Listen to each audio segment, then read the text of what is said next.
difficult to recognize. Gravity, the physicality, and yet no one's noticing it in a way.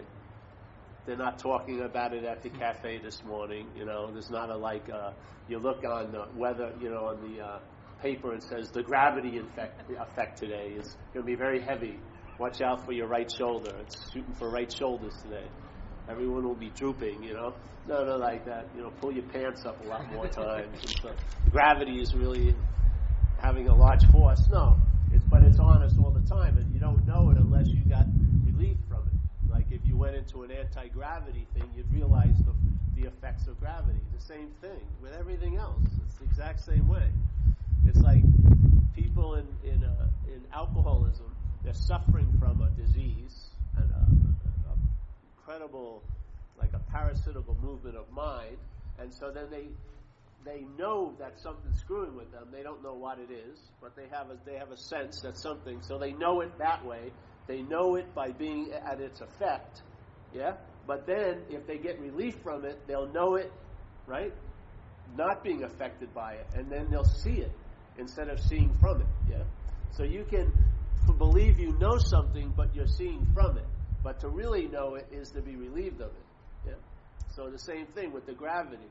We can talk about gravity while we're under it all day, but to really know it is when you're relieved of it. When if you went into an anti-gravity thing, you would go, wow, that's why I feel like that when I'm going uphill. That's why can't catch my breath anymore at the 24th stair. That's why, yeah, you would understand. You'd have a totally different understanding about the problem from the solution than you would from the problem.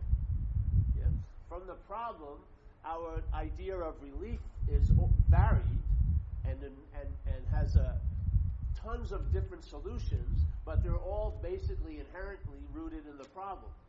So they don't actually work. The relief from the problem is that you see the problem doesn't actually exist. When you see it from the solution, the problem is imaginary. Just like I was listening to people at a meeting, and a number of meetings lately, and they keep saying we have a hopeless state of mind and body. Yeah, that's not what it says in the foreword of the Big Book of AA. It says we recover from a seemingly hopeless state of mind and body. It's totally different. A hopeless state of mind and body, we might as well all get loaded right now. If it was a hopeless state of mind and body, we might as well get some relief. If it was to get loaded, it would be a damn good idea. But it's a seemingly hopeless state of mind and body. And it seems like a very little bit of a difference, but it's huge. Seemingly explains everything. Seemingly, the definition of seemingly is that it appears to be true or false to you. Yeah? To you. In other words, this location makes that so. Yeah? Trying to change that without changing this location is crazy. If you change this location, if you see maybe you're not this long-lasting, independent, separate entity, all that it made so may now be thrown into suspicion. Yeah? It may start be able to move. You'll be able to recognize it as not being the way you thought it was. You see? It's so beautiful. It really is. So seemingly as it appears to be true or false to you. So when, let's say somebody, it's just like when they talk about a resentment. A resentment is a re-feeling. Yeah, you're re-feeling something. You're re-feeling what you thought was a prior threat at one time. Yeah, someone was threatening your manhood or taking away your money or doing this. And you're perceiving the same event happening that isn't happening. Yeah, because of what you believe it was happening, and it may not be happening now, but it appears to be happening to you. It doesn't matter if it's happening or not. If you perceive it to be happening, the feeling of a threat arises. Yeah, there may be no threat whatsoever, but you've made it up in a way. That's what's happening all day. Yeah, that's why in the Course in Miracles it says you and I give everything all the meaning it has. That's why we can make a mountain out of a molehill. How could a molehill be made into a mountain? If it was truly a molehill, it would be a molehill. Yeah? Everyone who came upon it would see it as a molehill because its reality, its inherent existence would be it's a molehill. But a molehill can become a mountain like that. How can it be so unless the molehill isn't actually so? Yeah? How can something that's a problem Monday to you not be a problem Tuesday to you, and then be a problem again Wednesday? You feel pretty good Monday, it's not a problem. You're feeling pretty bad Tuesday, it's a problem. You're feeling really good Wednesday, it's not a problem. You don't see your role in it? You don't see your role in that problem?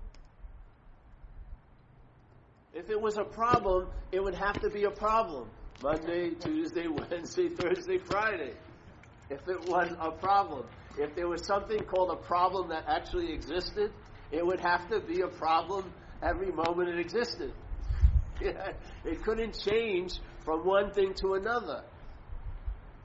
Or you'd have to say it doesn't actually exist. That's the solution. The solution to the idea of being suffering from the bondage of self is that the self doesn't actually exist. That's the only solution that's worth its salt. Yeah? Because from the solution's point of view, it's not so. Yeah? From the problem's point of view, it's really so, and you better get relief from me. Yeah? Which is almost like a form of slavery. Because you can't get relief from an imaginary problem. The relief from the imaginary problem is a problem. Yeah? Because now you're preoccupied with, I got to get relief from this problem. So let's say if you meditate, and that's the idea of getting relief from it, and then you're in the habit of meditating, and there's become an identification with that action of meditation as you're the meditator, and you miss a meditation in the morning, your interpretation of that day is going to be, this day sucks. Because why? I didn't meditate. Yeah? So now the solution to the problem is part of the problem. Yeah? Your day is being interpreted once again by the head, and it has this beautiful succulent thing to verify its projection, which is meditation. And so now you're rushing to get home. You say, oh, I don't have time for you. I can't eat, I can only take one bite. Just gobble up, go to McDonald's. All this stuff is probably bad for you to get home to make up for the hour you missed in the morning. You don't see it? To me, that's a form of slavery. So this whole idea...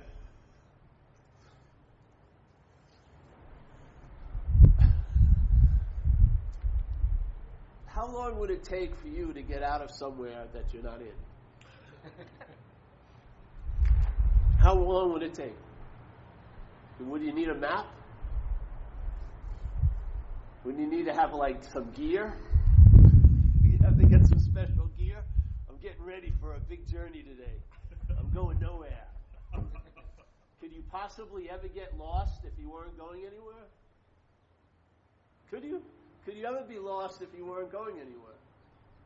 To be lost, you have to feel like you're supposed to be going somewhere, right? If you're not going anywhere, how can you be lost? This is how you can disengage this head from this crazy entertaining it's doing. All of its entertaining gets all of its worth and value from some crazy assumptions. Like you can be out of a moment. Yeah? There's not one moment in your life that you've been out of. Not one. You have not been out of one moment in your life. If they had a film of you, supposedly, the body appearance, in this life, you've never been out of one of those moments. Yeah? Not one. You could be sitting there going, oh, I'm thinking about Hawaii, but what you're doing is there's thoughts about Hawaii in Marin City on Saturday morning, and you're being filmed. So your idea of being who you are right here is right here. So the whole idea of getting into the moment is pretty insane, isn't it? But I probably can be better. I can be in the moment better. All right? Okay.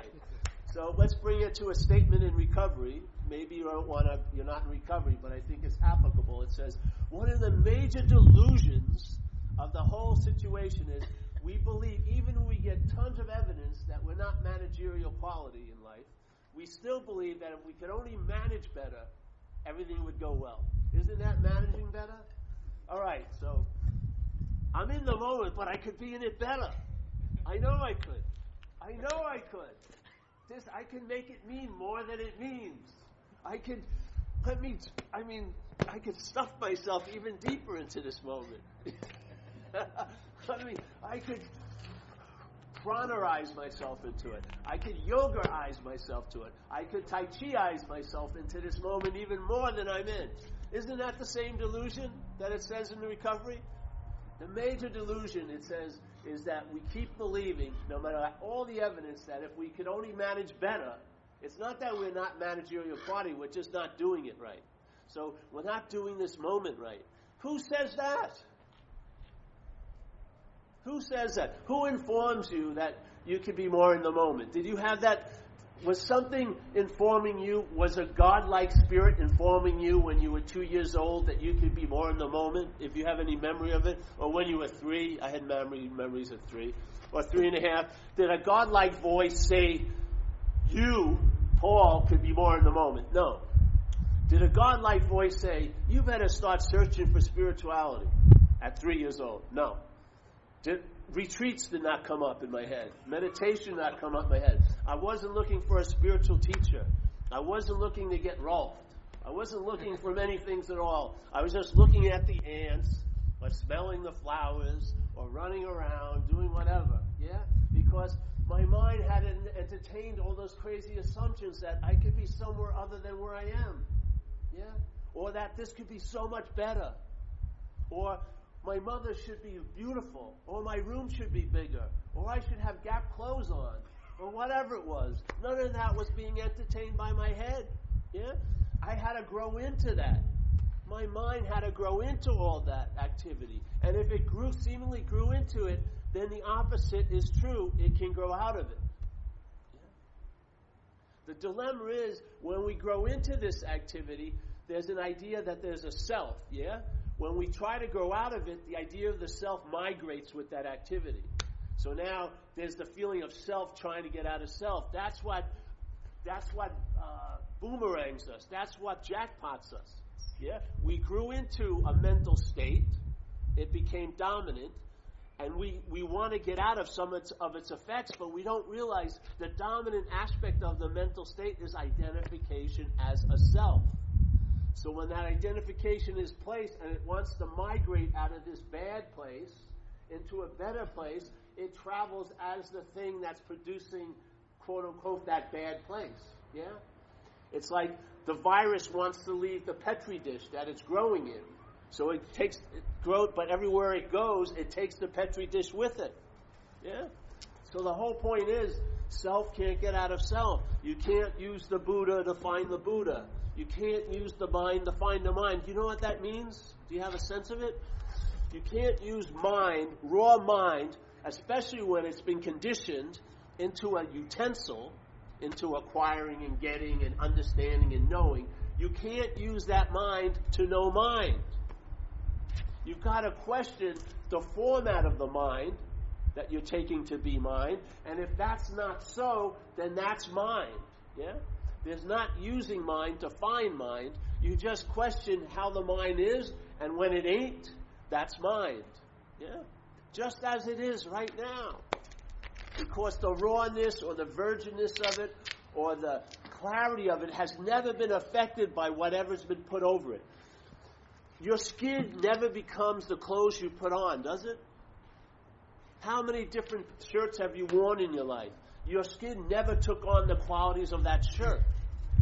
No matter how many suits you wore, your skin never took on the qualities of that suit. No matter how many jackets you put on, no matter how many pants you put on, no matter how many briefs or boxes you put on, or panties or whatever, no matter how many stockings you put on, the skin has never taken on the qualities of what you put on, has it? Not one bit. This is what mind is like. No matter how many formats of mind want to be put over mind, yeah, they don't tattoo mind. Yeah? They don't leave an impression on mind. Mind and mind alone is free and independent and empty of any of the qualities that have been laid over it, you know, or have been applied to it, or have been used to format it. Yeah? So thousands of shirts, not one of my skin hasn't turned greenish black today because I had this shirt on. Yeah? It wasn't blue when I had a blue shirt on. The same with mind. Yeah? Mind is mind. So you don't use mind to seek mind. recognize mind. Yeah. You become aware of its nature. Because there is an awareness. Mind has the ability to reflect. It's now reflecting selfing quite a lot. And when it reflects selfing, a subjective language that's constantly being broadcast in the thought system, yeah? Supposedly 70,000 thoughts a day. Let's say you're 5,000 of them you're aware of. 5,000 thoughts wrapped in language, and you hear them, yes? 5,000, and every bit of that language implies that you're a doer, that you're a haver, that you're a separate, long-lasting, independent thing. They either do it directly or covertly. They imply, they infer, they point at, but that's all it is. There's always this inference, and they cannot make what they're inferring. They cannot make what they're implying, but the thoughts can be used by the mind, the conditional mind, to make a leap into thought, I'm the thinker. Feelings, I'm the feeler. Yeah? Problems, they're my problems. Yeah? It makes the leap. The mind makes the leap. The mind grew into this leap. Yeah? And it can grow out of that leap. The thing is to question the idea of being a self, because if it gets the first part of the knowledge, which is, hey, you can grow out of this, it may want to grow out of it as the system itself, the self. So we're questioning the second part of it. You're not that which wants to get out of it. Yeah? Because what wants to get out of it, that representative of you, is what also believes it's in it. We're questioning, you're not in it. Therefore, there's no need to get out of it. That's getting out of it. It triggers the mind. The mind now knows without a logical sense of knowing that's been conditioned into us. This, therefore, that. You see an action, there must be an actor. Yeah? You see a happening, someone must have done the happening. If it isn't you, if it isn't me, it's God, it's something. Something has to be the cause of all this. Why is that so? Why does there need to be an individual cause to anything that happens here? Can't there just be seeing? Why does there have to be a seer? That's the logic of a conditional mind. If you attempt to entertain other possibilities but are defined by that same logic, you're going to make all those other possibilities the same old. They're going to be something that you need to do to get, and you'll have to be vigilant about it when you get it, because it'll have a tendency to want to leave you at any minute. Yeah. Check a resentment. Some people, you go on a retreat for a month, you leave, the effects may last a day or two. You have a resentment that you're still harboring for 35 years. It's incredible. A miracle happens this morning, you forgot it in 2 hours. 30 years ago, something you thought happened, it may not even happen. You're still dwelling on it. You've got to see the bias of the mind. It's not objective. Yeah? It's already biased. It's like skewered right now.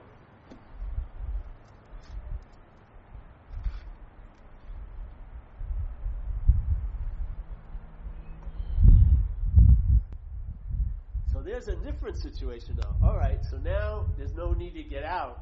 Woo! Then you'll realize why you wanted to keep entertaining that you were in somewhere to get out.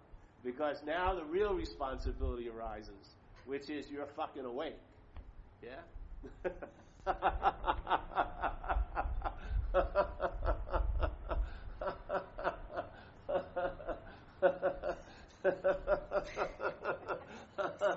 That separates the girls from the women and the boys from the men, I'll tell you. It's so much easier to want to be free than to be free, in a mental way. Because you can always have tons of excuses why you're not free. There's no excuses when you're free.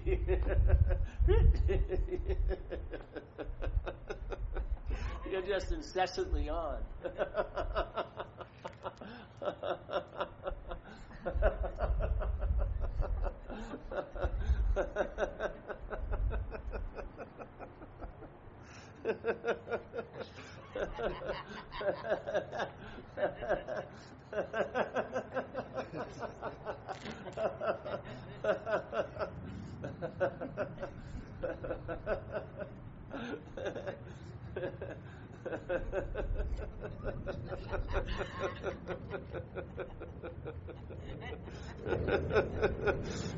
Why do you think the mind's doing this dance right now? Anything not to be there.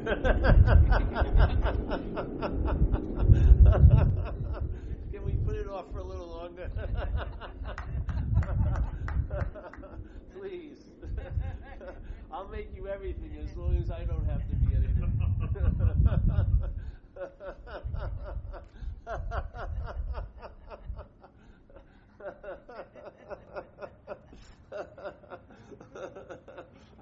I'll gladly give you a big donation if I don't have to. if I don't have to entertain. I'm really there. I'd like to see you there, but so I can get mad at you. And say, oh, he's not really there. But I don't want to be there. No, that's a little too much for me. Yeah, here's some money. Keep talking. When are we going to go to coffee?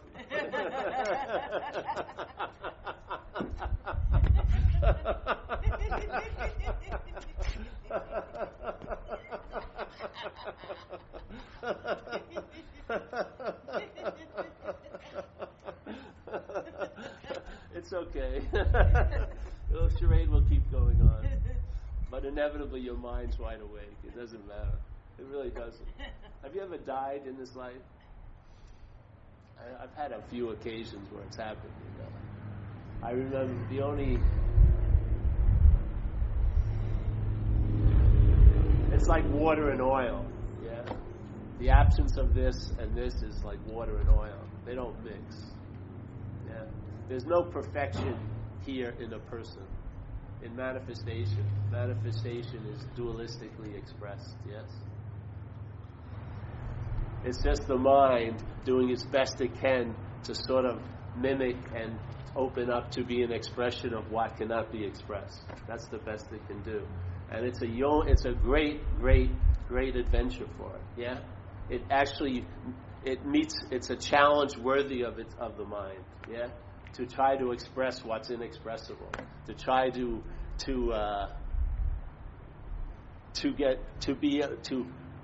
produce a large enough surface to reflect the infinite. Yeah, it's a pretty damn good challenging activity, and that what it's reflecting is never ending and never elongates or shortens or gets larger or smaller, but is incessantly on.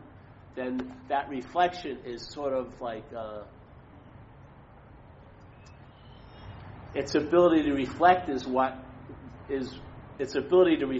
matched by what it's attempting to reflect. Yeah, you see your original face, like they say in Zen. You see your original face. You become aware of the awareness. Yeah, you become aware of that.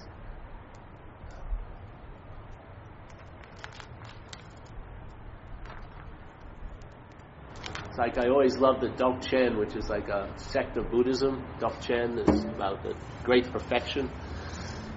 It's sort of into like relaxed awareness, and I sort of like that.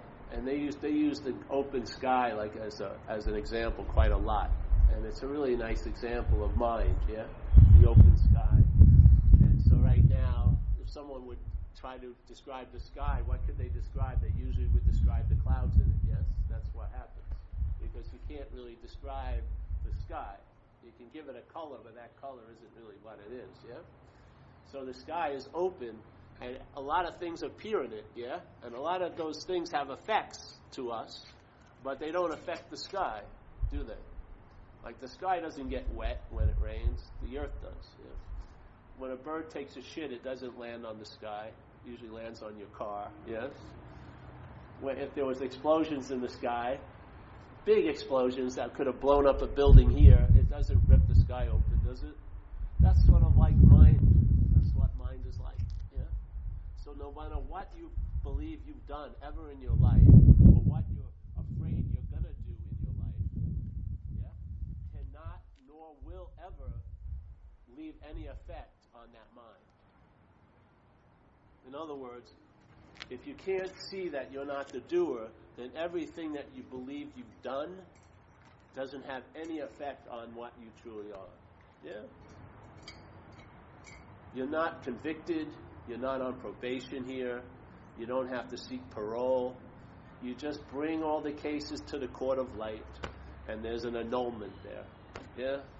You're let go because you've never been convicted. You've been in a court of conditional mind, and you're never going to get out of that court. You're going to play the judge one day, you're going to play the defendant another day, you're going to play the prosecuting attorney another day, you're going to be kind of defense witness one day, but you're always going to be in that court system. Yeah? This just brings you right out of that. You just it's prior to being forgiven. Yeah? You see that nothing ever really happened to you. So all those hooks, all of them imaginary, you let off. And the biggest hook is your own. Yeah?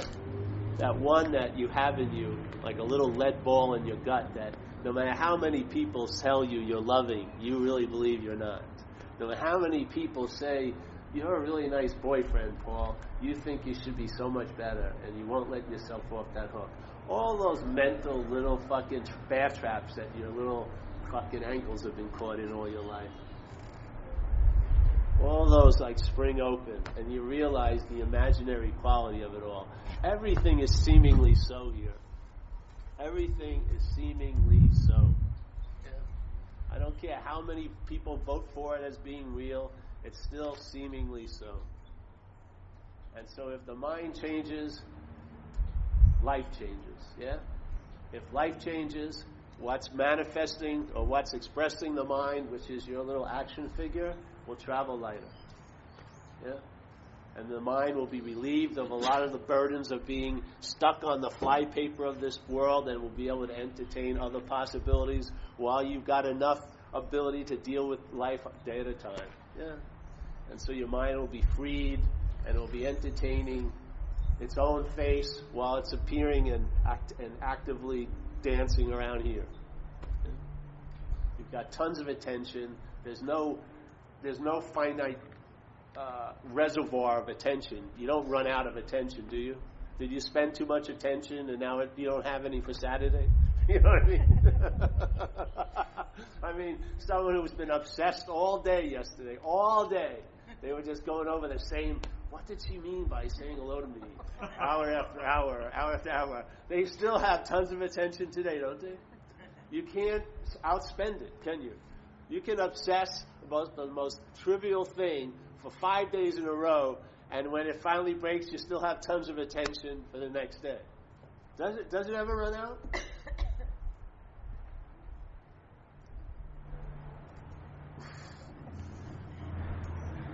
You have so much. We have plenty of attention to deal with what's happening here, and then and then there's a lot. You can't even say a lot. Some of the attention can rest on what's truly able to be rested upon, what's truly reliable, not self. Self is totally unreliable. That's the whole point of recovery. It says, though, why are you in so much fear today? And it doesn't let you answer, thank God, or it would have been about an 8,000-page book, you know. Because there'd be tons of, instead of the stories in the back, they would have, why are you in so much fear? There'd be 800 stories of why you're in fear, and none of them would be valid at all. And because he says, isn't it because self-reliance has failed us? Yeah? So he saw it, hopefully, that, hey, the system of self is a failed system. So when you're relying on it, when mind relies on it, it agitates the mind. Yeah, it's sort of like the mind's looking for rest, let's say, goes into the motel, and it's a cheap motel, and there's like a little machine, the 50-cent little massager bed. It puts up 2 quarters in, and it's expecting to get some relaxation. All it does is get agitated. Yeah, you know what I mean? Because it's not the mind what it's resting on is agitating. Yeah. So now the mind is resting on self and relying on it, this idea of a self, and it's agitated.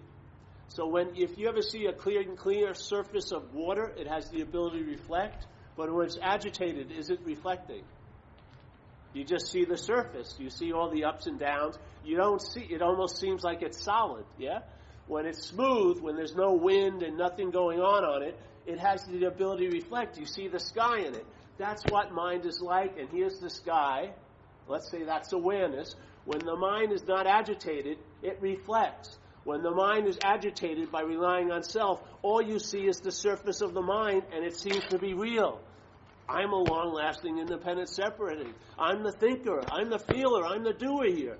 That same mind, right? When the conditions shift, when it changes, the wind stops blowing, these mental winds, it becomes clear and smooth. It reflects what? The fucking sky. So you're seeing just like you did the day before, but now you're just not seeing the surface and taking it to be solid. You see the whole sky captured by the surface of the water. That's what it's like.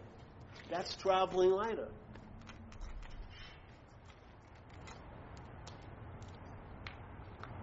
The mind is reflecting something that's not moving, that's not agitated, that's clear and pristine and brilliant. And it has an effect on how it travels here in this place of manifestation. My experience of it after a long period of time is that you will travel lighter. It doesn't say your geography of your life will change. You'll travel lighter over whatever is entailed in your life, be it bad relationships or this or that. That's what you'll travel lighter through it. Yeah, guaranteed.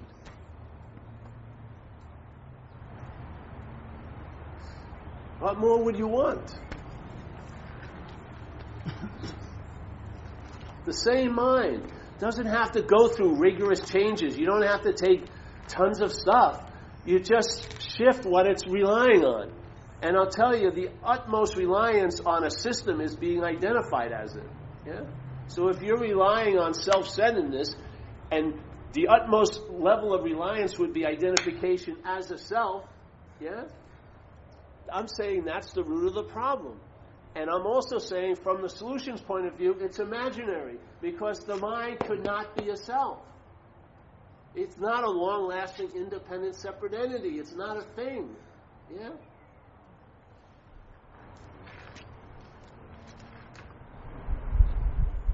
So from the problem's point of view, it may look like a yeoman's job to get out of the problem, but from the solution's point of view, it's not a yeoman's job to get out because you're not in. Yeah. There's all these paths, and they say, they all lead to one point, which is, hey, I really need do nothing. Why not start there? You know what I mean? If every path you're ever going to be on is going to lead there anyway, why not entertain starting there? I need do nothing.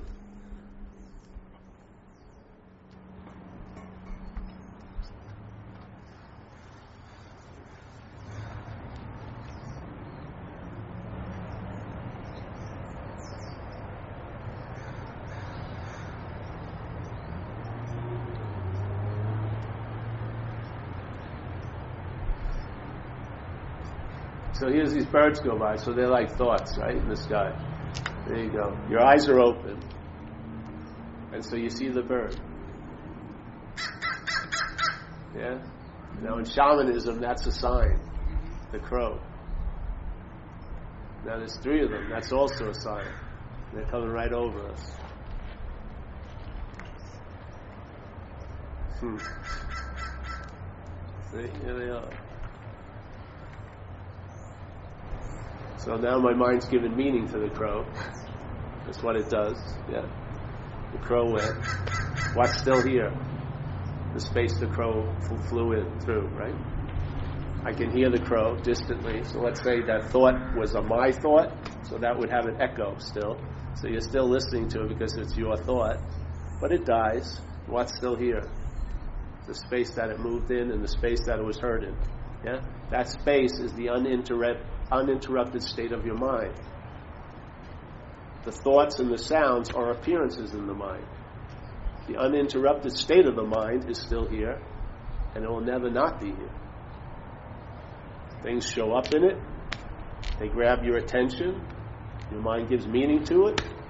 Flies away. If that bird was my bird, my attention would have followed it a little longer. how did my bird get out of here? Where's my bird going? Yeah, there'll be a little bit of an investment in it, and therefore the distraction from the sense of the state or the space of the mind, the sky, would be taken for a little longer. That's what selfing does. But in fact, when selfing exhausts itself, which it does, it's finite, you're left with what's always been so, the state of mind. Why not start there, be there, end there?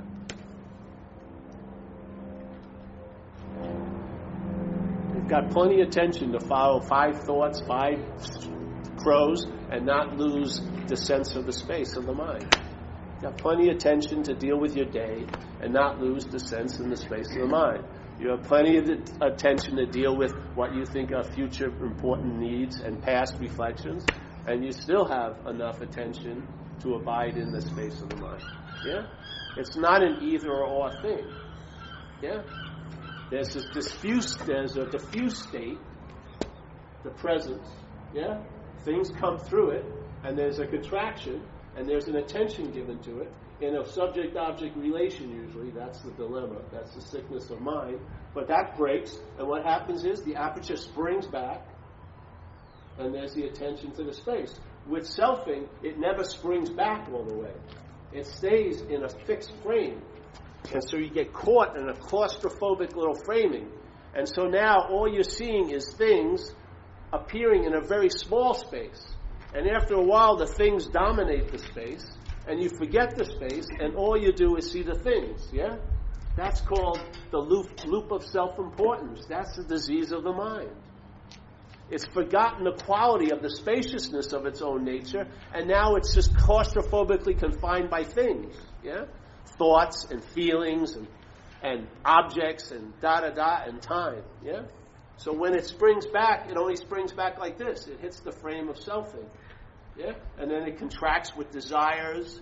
It contracts and moves back with aversion, but it never leaves this locked-in aperture called selfing.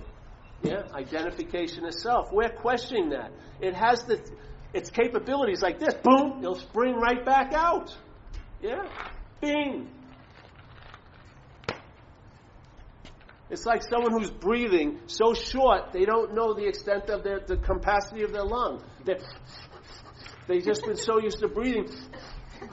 They're never breathing deep anymore because they don't entertain the possibility they can breathe deep. Then they go to a class and someone says, all right, take your time, stretch out, now breathe deep. And they're like, whoa, yeah. Mine is the same, locked in. Yeah? But you don't see it because you're seeing from it. It's called a form of looking, called self-centeredness. So the crow becomes the most dominant thing, yeah? And so your day is interpreted with, there was 20 crows today, instead of the incessant space of the mind all day.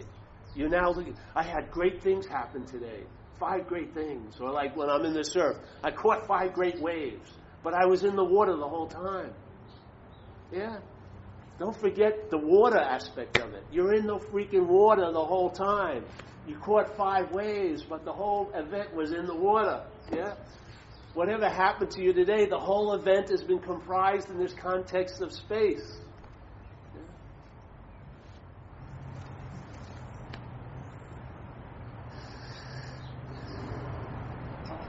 Yeah? Using mind as a synonym for consciousness or awareness? Awareness, not consciousness. Consciousness is something else. What is it? I don't know, but it's defined by what it's moving through quite a lot.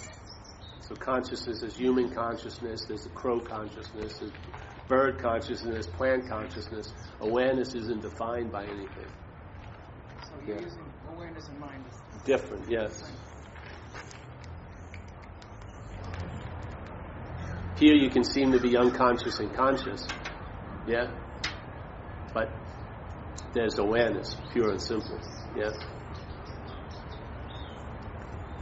Even when you say there's awareness with our language, it sounds like awareness is a thing, doesn't it? But it's not a thing. But that's what this language does. It gives qualities to things that aren't things. It makes everything into something, yeah? Which is fine if it's something already, like a chair, and then make it into like an upholstered chair. But when it's no thing, and the language just implies it into a something, you miss the sense of the no-thing. And if you're listening, if your whole day is directed by thought, it's defined and navigated by thought, you're never going to realize that you're in the water. You're going to be like a fish that never knows it's in the water. You're never going to sense the space of the mind.